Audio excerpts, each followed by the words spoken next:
there, Virgo, and happy birthday.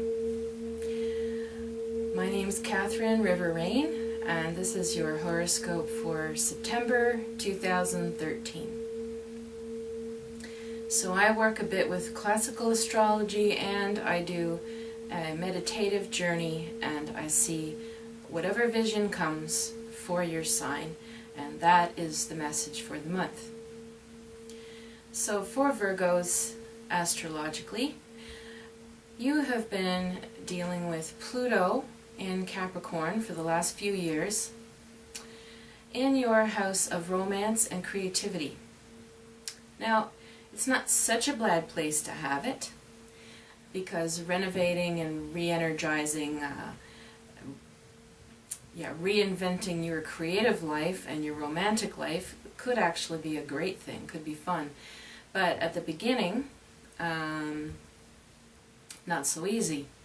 We tend to hit roadblocks, or we can become very frustrated before we realize what really needs to be let go of, what isn't working, and what is going to work. So we're 5 years into it, so just ask yourself, how are you doing with that? Are you allowing the old things to just leave your life? Are you fixated that you must finish a certain project in a certain way even though it's just not working? This is the kind of thing to look at for Virgo, because you're such a diligent, planning, serving, trying hard no matter what kind of person, and a perfectionist, that it's very hard for you to say, you know what, this isn't working, I don't like it, I don't want to do this anymore. Sometimes it can be difficult for you to let go of those projects. And it's the same with your dating life. Are you always picking the same people? Are you seeing repetitive patterns in your love life at all? Even if you're married, are you seeing repetitive patterns?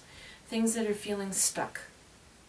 This is the kind of thing Pluto is asking you to break it down and undo and figure out the bottom of what's bugging you, and re-energize your life by having a new way of looking at it, new habits, new structures for your life. So,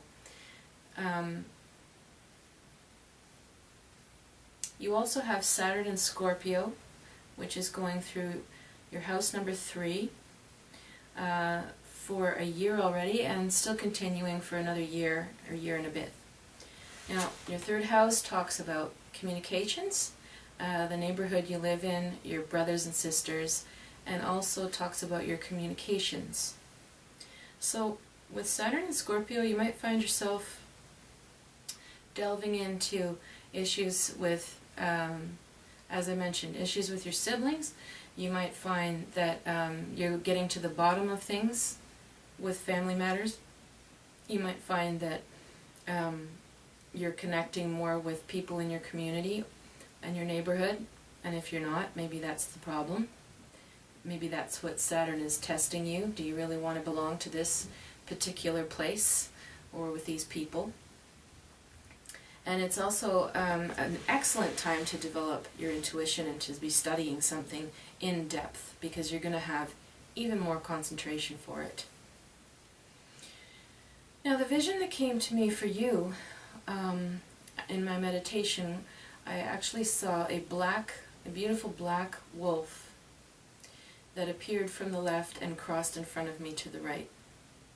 It was not in any way threatening. It was a very smooth, just appearance, hello, and gone. And of course, most people can project negativity onto a black wolf, thinking, oh my God, that's scary, it's evil. It's none of the sort. Honestly, there's so much superstition about an animal that's colored black, it's not even funny.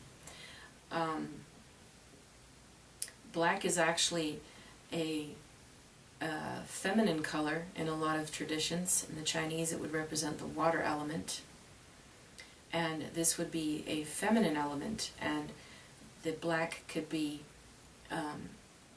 anything from a side of yourself that you hide, a side of yourself that you need to, that represents your intuitive side, or creative side. It can also be your quote-unquote shadow side, but this doesn't mean that it's negative at all.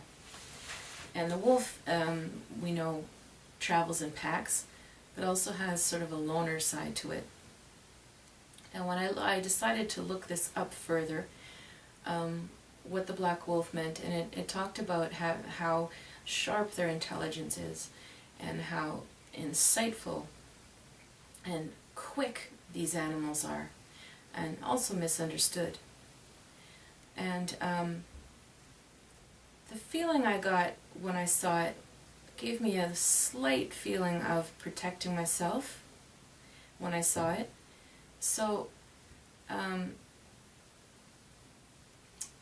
that could mean that, you know, there's something that might come to your awareness about yourself or another that could be a little bit surprising at first, but it's really not like a scary, shocking, oh my lord, this is really bad. It's more like sort of a sudden recognition, but it's safe.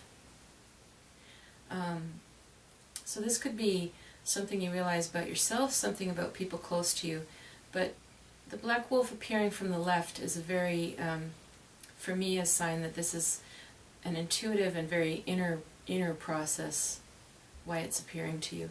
And if you do feel that you need to spend any more time alone